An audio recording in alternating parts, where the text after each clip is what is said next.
again, exploitation, right? And self-exploitation. Like the day we opened this show 3 or 4 years ago, I had an audition that morning. And if you think I didn't go in there and put on a stupid Spanish accent and got a callback from it, I play this game because you have to.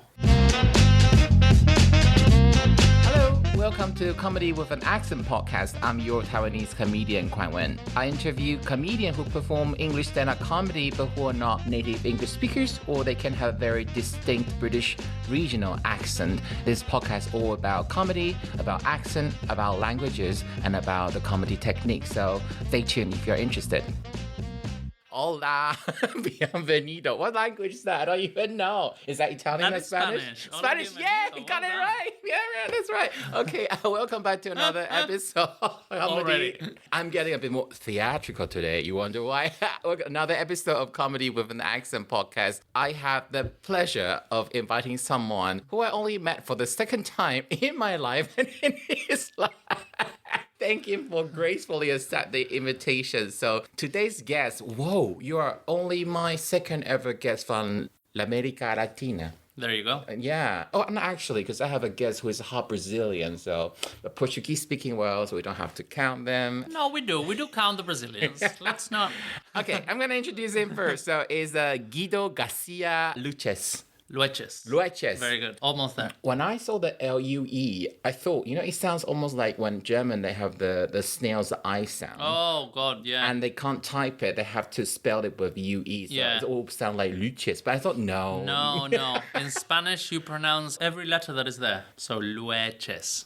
I couldn't help but feel you're implying that another language we're using right now is unscientific and inferior. Absolutely. In so many ways. The lack of... you can't tell how to pronounce a word in English just by looking at it. That's the whole point. So you can separate those educated and the non-educated. And it works well. They do it on purpose, you say. Exactly. That is to divide the population further and to support. It's a migrant catcher. It is the infrastructure to underpin the class divide in this. Of course. And they do like their class divide. Yes. I have to say this, because I don't think I've met a lot of Uruguayans in my life. You're from Uruguay, and in Spanish it will be Uruguay? Uruguay. I was just like, this is so cool. I know nothing about... No, but you would, statistically, you wouldn't have. I know. Because there's not a lot of us out there. Well, yeah, there are a lot of you compared to a European country. Your population isn't that small. Our population is 3 million. Yeah, but Estonia is lower than... Yeah, but... It's how dare you compare this? I'm going to confess, today, for me, is basically a learning curve. Great. I knew so little about you. I was Googling the interviews you did for your show before Edinburgh Fringe Festival last year. In the middle, you talk about the theater scene in your capital city. And I thought, did you spell it wrong? How? So you spelled it as Montevideo. And I just thought, what? Montevideo? It's too much a coincidence. Isn't that Montevideo? Because in Mandarin, we translate it as Montevideo. So they didn't bother to translate the video. They didn't translate the A sound. So for all my life, I just assumed your capital city is called Montevideo. And I never even bothered looking up. And that's how little I know about your country. I know your country is a little prostitute sandwiched between Brazil and Argentina. So you just have to... That's one way to say it. just have to play to both sides to survive. Yeah, it's essentially a made-up country that Brazil and Argentina, they were fighting over the land and they were like, you know what? Neither of us are going to have it. So it's neutral, it's in the middle, and we'll stop fighting about it. Did you just call your country a made-up country? Absolutely. Do you feel your fellow countrymen will be happy with that? No, we are, in the spirit of any small nation, we are very nationalistic. I can imagine. But it makes no sense because... It makes sense. Small country nationalism is it makes sense in that people in your country probably enjoy a better living standard compared to your neighbors in general. On average, yeah, yes. Definitely. And the southern tip of Brazil, I think it's called Rio Grande do Sul, is it? Do Sul, yeah. Yeah, they're probably the same size as you. Oh, yeah. But they don't get to make their own decision. And you be in Mercosur, you have access to the Brazilian market anyway. So why bother being part of Brazil? Mercosur is a whole thing that I don't think we even have time to get on. We don't, because if we try to drill down further to Mercosur about the regional economic alliances, all our listener would turn out by this point. Exactly. So that's not why you're here. But I just want to say I know very little about your country, so I may say some ignorant shit today. Great, and I'll call you up on it. You'll call me up on it. Thank you. So I'm going to dive into my standard question. It's a blunt, rude question you normally don't ask outside this environment. The question is simply, Guido, how dare you? do you have an accent when you speak English? I have an accent. Yeah, I definitely have an accent. I mean, the English people pick up on it all the time. I just don't quite know what my neutral speaking in English sounds like. Because more or less I speak like this, which has a taint of an English accent, but it's kind of all over the place as well. You've survived in a private school environment, something like that. But it's not private school. For you, it's drama school, right? I didn't do drama school here. Yeah. I did it all back home. And this is me just trying to blend in and get jobs. And Either you're perfectly picking up shit. Great at picking up accent, or either you spend so much time with the private school educated posh in this country. That's what I feel. No, I went to private school back home, so I did learn English since I was very young. Yes. So I did used to hang out with private school. But just not Educated. private. It's just your home one. But back home, but not the ones here so much. But were your tutors British? Did they teach British English? Ish. Yeah. Like international version. Like, well, no, the schools are more English than they are American, I guess. But then you also get all the pop culture, all the TV and all of that. So you do get a lot of the Americanisms. So like the way you say not, and you don't say that. I don't say that because, but I've been living here for 10 years as well. So it does stick. I'm also quite musical, so I tend to like pick up the sound pick up around quite you. if I'm speaking to an Irish person, I will start speaking Irish. God, it must Like, be it's very irritating.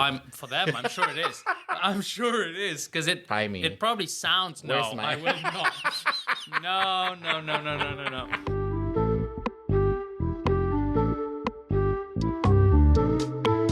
Accent. Like people can't pinpoint where it is from. I don't think they can. I tend to get questions of like, oh, do I notice something there? Like, what is it? Tell me more, because people don't quite know what it is. But I think I do get, every now and then, I'll say a preposition wrong, which is, the bane of anyone's existence. In case anyone who doesn't know what a preposition in, on, for. You're so harsh. You're so harsh. They don't learn grammar at school. Be nice It's to them. true, they don't. Be nice to the English speakers. Okay, so is in, on, at, for, those Off, words. on, yeah. So Okay. on the train, in the train. Do you know what I mean? Like, it's...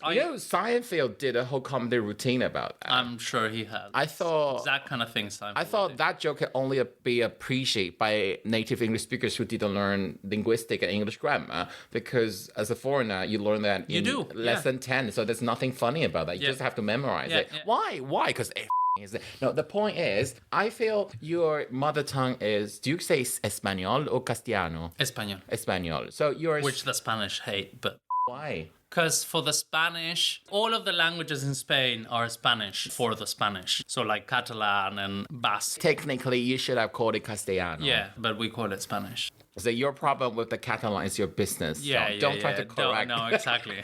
I don't give a shit. Oh my God, it's going to be difficult. And I vote in the Spanish election, so that's also terrible. Do you have ADHD? You know what? Who doesn't?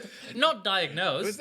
What I'm saying is, I think, because we both just jump between thoughts. Oh, yeah. So it's going to be very difficult to keep a linear discussion, but we'll try our best. So what I was trying to say was, you're a Spanish speaker. Yes. Naturally, if anything gonna influence your English accent, it should have been the Spanish pronunciation. Having said that, it doesn't. Actually, the most obvious trait of your pronunciation is your nasal sound. The nasal sound, the R's, sometimes I get into... That's where the Irish comes in. I do a bit of R roticity. The English tend not to do at all. Now I'm feeling very conscious about it, so it'll start sounding even more English. I personally am a very nasally person. Even when I speak Mandarin, I'm more nasally than it's supposed to be. So whenever someone tries to ask me to teach them Mandarin, not only I say that I'm sorry, but I speak the Taiwanese Mandarin. It may be too democratic for you. Also, I personally sound way too nasally, and it all happened when I was in puberty and I really wanted to be a girl. So I was trying to speak high, but my actual natural voice is so low. My voice can be low like this. Yeah, but if you nasalize That it just goes up, overcompensate. doesn't it? Yeah. No, it's true. So your twang I've got quite a bit of a twang. is more protruding than your Spanish influences. Sí, pero I'm just now trying to think, and I'm just switching to Spanish for a second, that I think que creo que cuando hablo español, no voy tanto a lo nasal. Hablo un poco más así, which is very strange. I think I go higher up in my register when I speak in English than I when I speak in Spanish. But And I that's don't know weird. why that is. Yeah. Because when I learned American... And I know the English do like to speak with their potato in their mouths, but I don't think that... See... I think because most of the time when I'm doing the English thing, I'm taking the piss. You're playing like a comical villain. It's a clown. Yeah. It's a clown John Cleese kind of vibe. So if I go up there in the register, I find it's a lot funnier. So even if you can, say, suppress it, you're so used to this range as your default English. I think so, yeah. The standard. I don't want to get asked too many questions about it. But the whole podcast today is about the accent. No, I know. You don't want people to question you. Why do you speak like that? Explain yourself. Yeah, Because well, you shouldn't have to. Sometimes it's friendly, but 80% of the time it comes with a certain condescension or like But you don't belong here. Or like, where do you come from? Where are you from? Yeah, and I'm like, you know how the politeness that the English spread on everything, but when you scrape it back, it's actually not very nice. I wouldn't call it nice. I would call it poisonous. Well, yeah, but it's the poison honey that if you don't know, it sounds polite, but it's actually not very polite. Interesting. When I was very, very young and I learned American English, I think the longer I stay in Britain, the way I speak English just got a bit more tamed. Fair. No, I know. Yeah. Well, you blend into your surroundings, don't you? I keep doing that to the table. I'm so sorry. I think that's the instinct from anyone trying to fit in, right? You start mimetizing with whatever is around you. Either is intentional, either is subconscious, but people try to do that. People don't get all to the same end place. Yes, and true. You get to a place where people cannot actually tell. They probably have to rely on your visual clues that maybe he's Mediterranean. Yeah, he looks Mediterranean. So you can easily disguise yourself as a European. I pass. And non-Hispanic European, you could do. If you say you're Greek or Italian, people will believe you because there's not much trace of the Spanish. No, you're right. But also for the Northern European, all of Southern Europe is exactly the same. So I don't. So all the Southern European for them are holiday servers. Exactly. All the people who went home in the pandemic and never came back after Brexit. And holiday flings. And now all our shops are Do you know there are islands in Greece where are just full of Scandinavian women and Greek men? I didn't, no. Now you know. But I might have to go visit. Because a friend of mine who has a Finnish mother and a Greek father, when we saw her mom and her mom's friend, it was just all the same Scandinavian aunties. Just like incredible. I'm just like, you think it was a joke, but no, it's not a joke. It's a social economic factor of some Greek islands. Incredible. Scandinavian women trying to escape where coming from. The Mamma Mia factor. Yeah, Mamma Mia factor.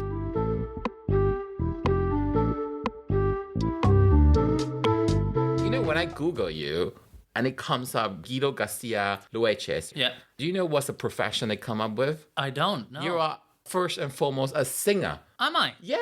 For Google. Google, yes. There you go. Yeah. That's interesting. You do have a beautiful voice, but I would think you're first as a theatrical performer. I'm an actor, a theater maker, if anything. I do sing, but wow, I need to go talk to Google. Dramaturg. I learned a new word thanks to you. I'm like, is this like a derogatory term or something? Yes. It's a very insulting term for a director who can't direct. So no, I'm kidding. What is a dramaturg? A dramaturg? In case people who doesn't know, dramaturg is spelled as Dramaturg. It's a misunderstood term. It's someone you invite into the development process of a piece of theater, essentially, to interrogate the script and the references and to kind of take it all apart, just ask questions. And that so like part dominatrix, part librarian. Something like that, part consultant. That's it is definitely like a consultant. A theater consultant. Vibe, yeah. Why do you need a separate word for a theater consultant? I don't know. But I like part dominatrix, part librarian. I'm going to start using that. Especially, I really don't know how to conduct the interview today because I normally talk to conventional stand-up comedian. Of course. And I'm not saying you're not a comedian. It's that... Well, I'm definitely not a stand-up comedian. But I would say you perfectly achieve what a lot of stand-up comedians couldn't achieve. That is to make a show highly entertaining and enjoyable for the audience. Thank you very much. And you did say it was part stand-up. It is. It borrows a lot from stand-up. It borrows a lot from drag as well, the show. We're playing Latinx, by the way. Let's explain the show because you're doing the show for the listening audience. Are you doing more Latinx? I don't know that we're doing it again. You're at the mercy of the theaters, I bet. Well, you know what? No, we opened that show in 21, and we've been doing it for a few years. We took it to the Fringe last year. We just did a lovely, gorgeous, sold-out run at the Soho Theatre. Thank you very much. It was quite surreal. And kind of the home of stand-up as well. So it is not a comedy show. A specific kind of stand-up. Well, true. Very, yeah. I think I'll cut that because I still want to go back to something. But I don't want to produce that show anymore. I've done it enough, and the admin is so annoying. Let's dissect the show. Yeah, let's dissect the show. So, I wanted to interview Guido as far back as last August. When I was doing my show in Edinburgh, I was interviewed by a fellow comedian who is writing a dissertation on immigrants performing comedy. Indeed. Right, Daphna. Then Daphna say there are two shows you must watch. They are entertaining and they really chime in with the theme of this podcast, Comedy with Max. And your show was too close to the starting point of mine. So I didn't go. Fair. But as soon as I learned that it's on Soho Theatre, I finally got to see about 2 or 3 weeks ago. I think 2 weeks ago. Yeah. Now, it's a show that explore and make fun of, even politicize. So just let's have a discussion on the stereotypes people place on Latin Americans. Yeah. You play all the different character based on different types of stereotypes. It can be a drug lord. It can be a Mexican lover. You can be just a hot, sexy gigolo. Stupid. Yeah. I was reading an interview that you did. You say that the show was based on inspiration of all the frustration you have with the casting calls, the auditions. Yeah. All the shows given to you were really shitty, marginalized. And I think, I'm not an actor, but occasionally I get sort of commercial script stuff. And I would say as East Asian, I get you. People understand South Asian maybe a lot more, but East Asian, until a couple of years ago, we were only given prostitute or like kung fu stuff or restaurant boys. And not even as sexy as you guys. Yeah, so we don't have true. the chest here to back it up. Do you know how difficult it was? You make a good point. The positive stereotype, if you will, is also a quite dangerous game to be like, oh, but at least the stereotype is positive. And it's like, well, no, any stereotype is ultimately bad because even if you are thinking you're saying something nice, you're actually just fetishizing the other person or whatever. But yeah, they're all taking out of actual jobs I've had as an actor or casting calls. And it's interesting that you say that it resonated with you, with your own kind of stereotype and with that kind of thing, because it is an immigrant show, ultimately. And yes, we talk about the specificity of the Latin American stereotypes, but we had Lithuanians in the other day, and they were like, we get the same thing. They get the East European... I think this country is very good at trying to put people into boxes. I thought you were about to say this country is very good at welcoming immigrants. No, it's not. I wouldn't say up to a point. No, it's terrible. I mean, it's both terrible and not terrible at all. The political discourse, I've been here 10 years, right? So all I've known is Brexit Britain, essentially. I got here and 6 months later, the referendum passed. So that show, so much laughter throughout, but the way you make it is basically a very powerful cry to say, would you stop putting in or restricting me just in these boxes? Yeah, it is a war cry in that sense. And there is a moment in the show. But you show hesitation because you want to say we are more playful than that. But not just that, to a point. In the show, yes, there is like, look at the corrupt system and how awful this is. But also, I'm very aware that I choose to play that game as well for my own benefit and for my own advancement. Again, exploitation, right? And self-exploitation. Like the day we opened this show 3 or 4 years ago, I had an audition that morning. And if you think I didn't go in there and put on a stupid Spanish accent and got a callback from it, I play this game because you have to. Yeah, I'll do it. Well, I gotta pay rent, right? Look, when I was back home in Uruguay, I was Uruguayan and didn't consider me a lot more than that. I've never been more Mexican than in my time in the UK. That's what I get placed as. And I'm like, you know what? It. I can do the accent. I'll put on the sombrero. I don't give a shit. It's great. Well, it's not great.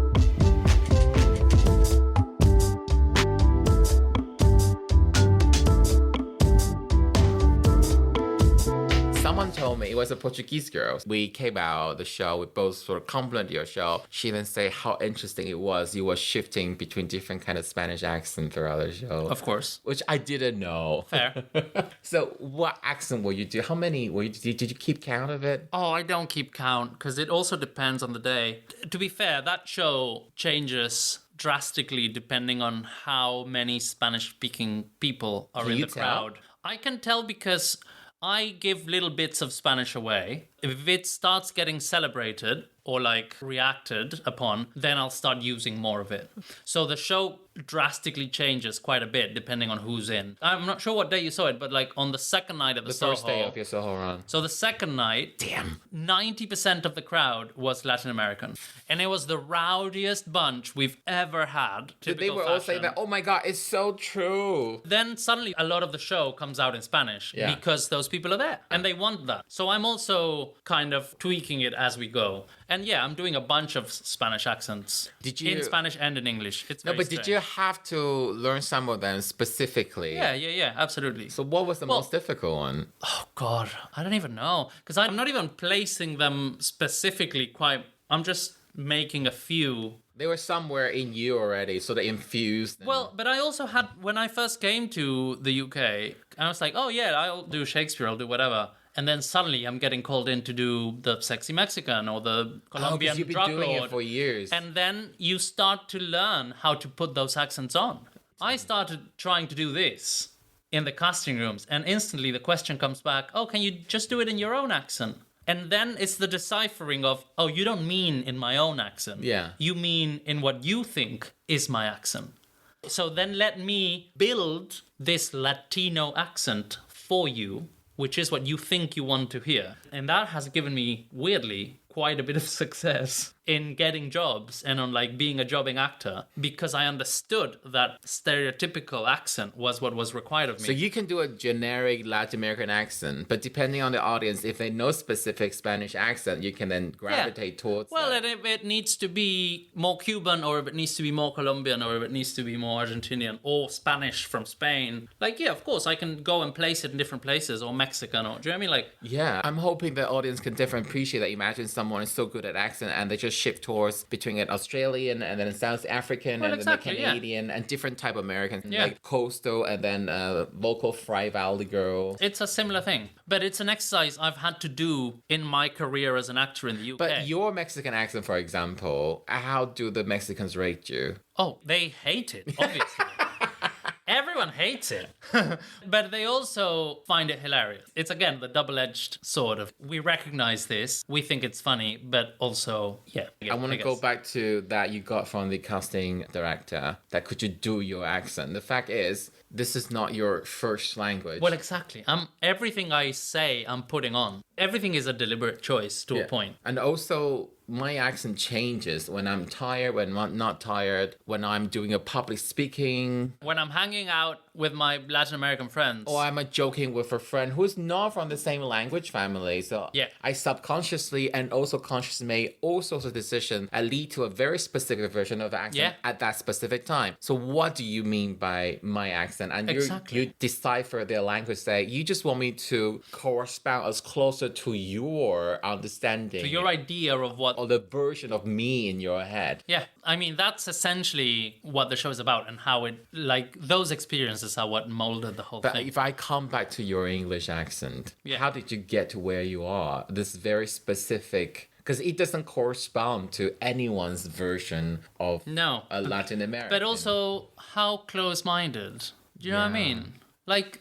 Is there a way for you to say that I'm so unique and fabulous? No, I'm not. But I'm the opposite. I don't think I'm that unique and fabulous. Like, how close-minded to think that all Latin Americans speak broken English. It's like, oh, God, really? And don't get me wrong, I get it. Like, a lot of people have fake accents, but surely that's... I don't understand how... Maybe I'm too often in an international setting. I don't understand how some ideas or questions to be put forward to me. I'll give two examples, and which I talk about on the way here. First is someone was advertising in a comedian's forum, a specific director is looking for a Swedish actor. And some of the instincts say that I know this comedian who are Norwegian. I'm like, if he specifically said Norwegians would do, then maybe fine. I don't know. But why are you, if you don't have one, just don't say anything. But that's someone trying to be helpful, really. But that mentality is that what really bugs me. And I wrote a script. I have a very cherished teddy bear that I stole from my French ex-boyfriend. So I said in the script that my teddy bear is a judgmental middle-aged man. I want the narrator who does the voiceover for the teddy bear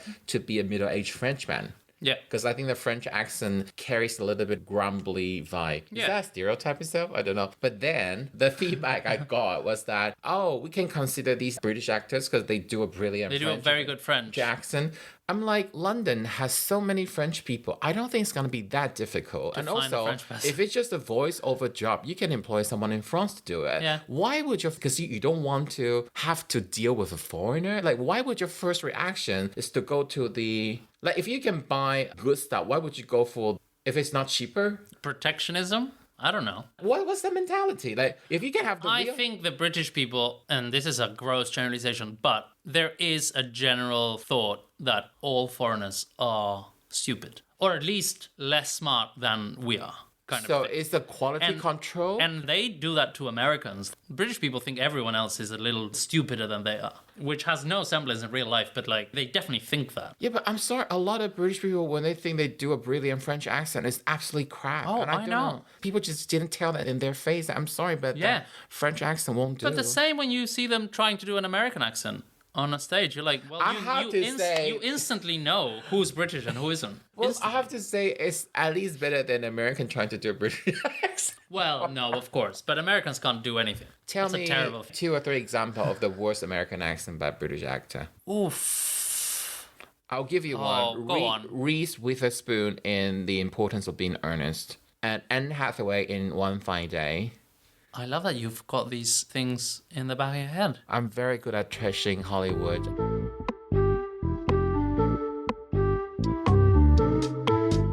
We were talking about this on the way here. I was saying, in your mind, would you be happy if the system starts to correct itself by not wanting a Argentinian or a Uruguayan to play the character of Mexican? They would want the actual Mexican to do the Mexican accent. That means that you will have fewer jobs in the future. Would you be happy with the prospect? So you told me yes. I would be happy with that prospect. Yes, I would be very happy. But also, I think my happiest result would be English people stop doing foreign accents. That's my main request. Do you know there are a comedian who does a living by doing an accent of a foreign country entirely? They don't do that to many countries, but they're happy to do it to French.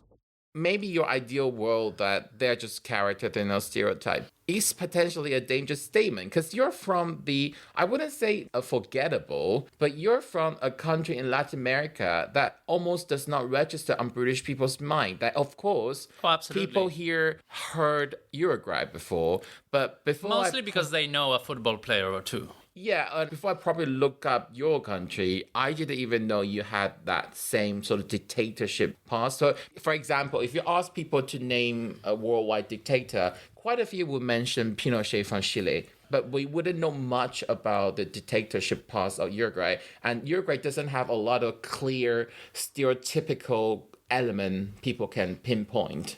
Absolutely. Yeah. Well, again... If you're into football, you'll know a few football players. Does it look to you that? Baby girl, I don't know.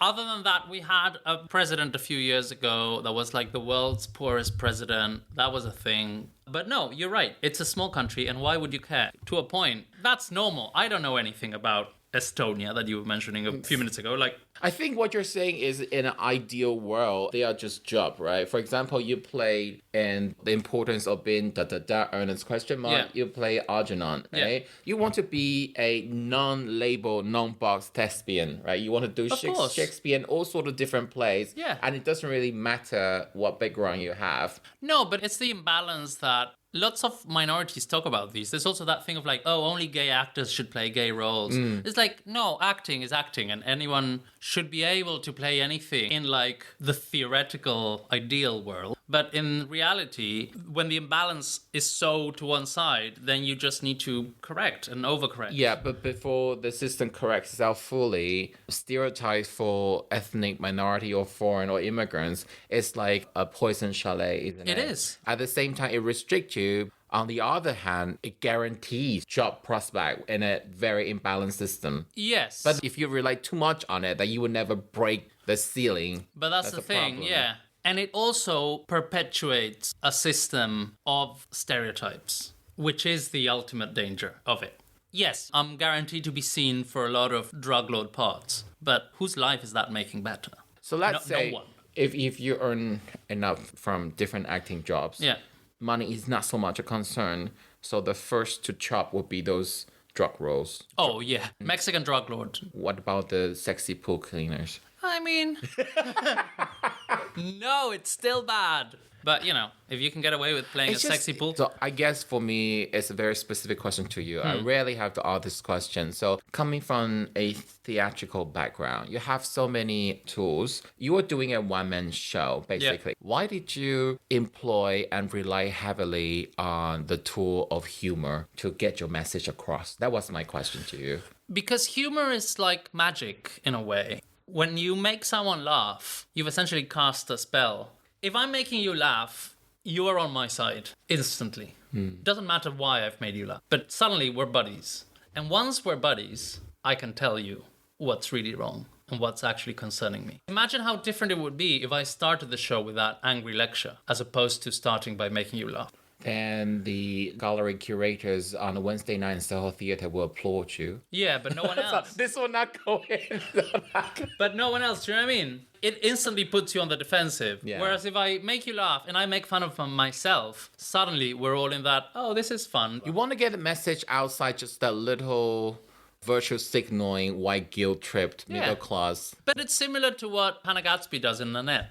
But that's why I asked you the question, because for a lot of comedians, there's still this debate whether there was a comedy show, which I think is irrelevant. Who cares? Yes, a lot of comedians care. They want to see the clear-cut boundaries of, you know, this is like proper stand-up, you know, like a comedy club stand-up show. But joke. Who tells punchline, like set up punchline anymore? Unless you're Jimmy Carr and like... Who just released a special? I know. He's very good. He makes people laugh. But it's so antiquated as a form. And it feels lazy. And I'm sorry, Jimmy Carr. I know I will never get to meet you anyway. But to a point... Like, yeah, lovely. I know. I'm getting into all sorts of trouble, but like... But I think that's where my theatrical background comes in. I'm not a stand-up comic. Yes. My training is not into the setup punchline joke. Yeah, I can tell a joke, but I'm more interested in the journey, you see what I mean? And of making you go through something. And if I've got you for an hour, you can bet I'm gonna squeeze that hour for all it's got. Yes, and that's why I am torn, because I came from just do simple stand-up, and gradually I start to feel the longer bit I do, I have to put more into it rather than a simple misdirection. Yeah. But that is almost like an existential level of debate in a community. But it's also like... When we went to Edinburgh with this show, you do have the option to classify it as comedy or theatre, and we did classify it as theatre, because ultimately, we are theatre makers, and that's what we do. Like, yes, the show borrows from stand-up a lot. Did it so well! It is, and it's very funny, I understand that. It's maybe funnier than some stand-up acts you will go see, but like... I would say some is understatement. But... I am a storyteller ultimately, so that's what I do. You see, these days, if you go to some stand-up comedian show, they still make fun of storytellers or improv people. There is a intra-community snobbery against other forms of art in the stand-up community. And that's why I was really intrigued when you rely, I wouldn't say disproportionate, but there's a very, very significant amount of humor inserted, organic within your show. And you say that because you want to come across not quite as condescending, which will make your message easier to swallow, basically. Yeah, it's a negotiation between the easier to swallow and also, I want you to have a good time. Yes, I want you to think, and I want you to go home and be nicer to the Mexican friend that lives next door. But like, if you've given me an hour of your day and 15 of your pounds, I want you to have a good time.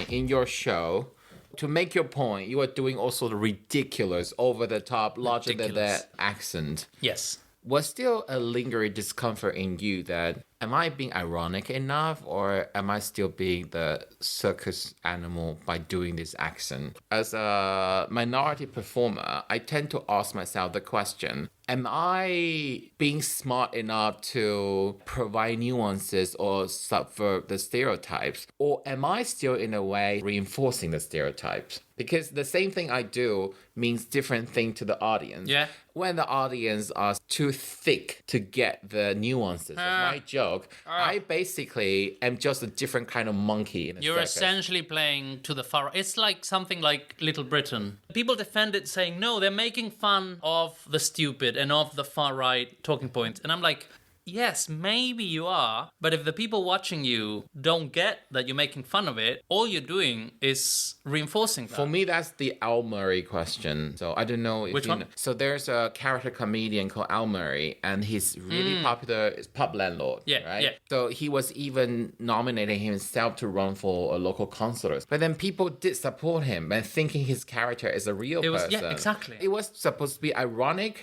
but it wasn't. That's the reason why in the show, like, it's all fun and games and silly, funny, until a moment where the ball drops and I directly say, we understand that this is wrong, right? And we felt the need to interrupt the laughs and to actually have that moment. Because we were like, some people might not we get it. don't want you to go away without you knowing that this is wrong. And there's a real danger people actually enjoying an hour of trashing Migrants, exactly. Yeah. Migrants accent. Yeah, like the other day. Just the other day in the show, I picked up on an Englishman and I was trying to have a conversation, and he started to do the accent. I'm so sorry. He started to do the stupid accent that I do in the show, and I was like, "Sir, you're getting yourself into trouble here." Was he aware of it after you said that? He was. Okay, It was great. It was funny, if anything. So I'm doing the stereotype to show you how ridiculous it is. But what if the audience don't see that? You say you have the monologue, but was there any still lingering? No, I don't think that. No, I also have fun doing it. So it would be a lie to say it's uncomfortable which for one me to was do. your favorite? I mean, I love them all, but like the seminarist character who has that stupid, I don't even know what that accent is. Like, is it Cuban? I don't actually know. It's just a made up thing. I think it's a second generation American that grew up in a mixed Hispanic neighborhood. Yeah, like in a Venezuelan community. I don't know. I have so much fun doing it. Because it was over the top. And I think that's what makes it even worse. That I'm loving it. But that's when you brought the drag element into it, didn't you? Yeah, I mean, well, drag plays with stereotypes, right? That's what drag and does, it didn't ultimately. it didn't register until I read the interview, and you say that, well, technically you didn't play around with the idea of gender, but all the exaggerated, over the top portrayal of every flat character, that was the influence of drag. Oh, absolutely. Right, I think I got to the real question I want to ask you now. Go on then. Why are you such a fan of mischief, cheekiness, and silliness?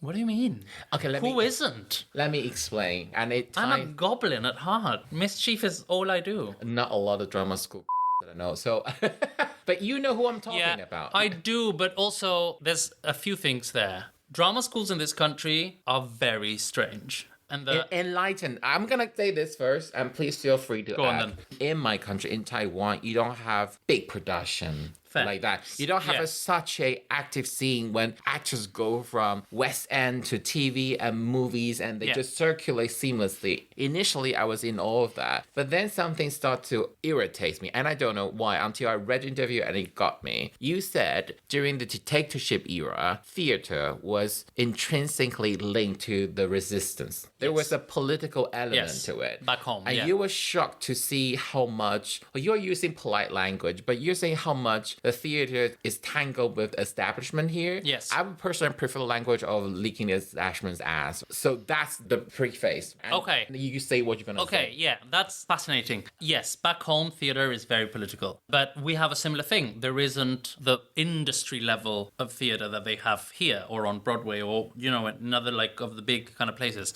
I feel like the industry level of theatre that we have in this country comes with an industry mindset a production line churning into a machine. And I feel that is the problem that a lot of drama schools have in this country. Drama schools aren't training artists. They're training kids to be in the ensemble of Mamma Mia or Les Mis, to have a job in the industry, but not to have a political mindset where they want to make the world better. They want to challenge the status quo. So that frustrates me greatly, the lack of politics that I see in the training of artists in this country. Drama school that you're basically unemployed after you finish. But you're saying that the drama school are training people to be employable, merchandise. Yeah, but employable like that. Employable in Mamma Mia, and then what? And after you're too old to be in the ensemble of Mamma Mia, then what? Then people switch careers and go do something else because there is no artistry and politics and desire to actually say something. That end, the love-hate relationship people have with drama schools in this country, the Stockholm syndrome that some people seem to have with their drama schools. But you think the whole thing they're pursuing, there's not a core? They're making cookie-cutter molds.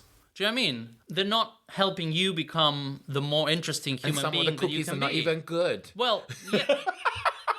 That is what frustrates me a lot about arts in this country. And you see it. Look what gets programmed in the National Theatre and in any big theatre. Look at, has there been any resistance to these 10 years of misery we've just had from the theatre establishment? No, only when they started cutting their funding. You didn't hear a word against Brexit. You didn't hear a word against the rising fascism in this. You see what I mean? Because probably the theatre director's brother or exactly. the MP in a Conservative Party. Yeah. And they get a lot of money from the government, so they also don't want to shake up anything. Do you know what I mean? They don't dare say anything. Even when they depict working class kind of story, it's also a bit of voyeurism, isn't it? It is. Like a working class poem.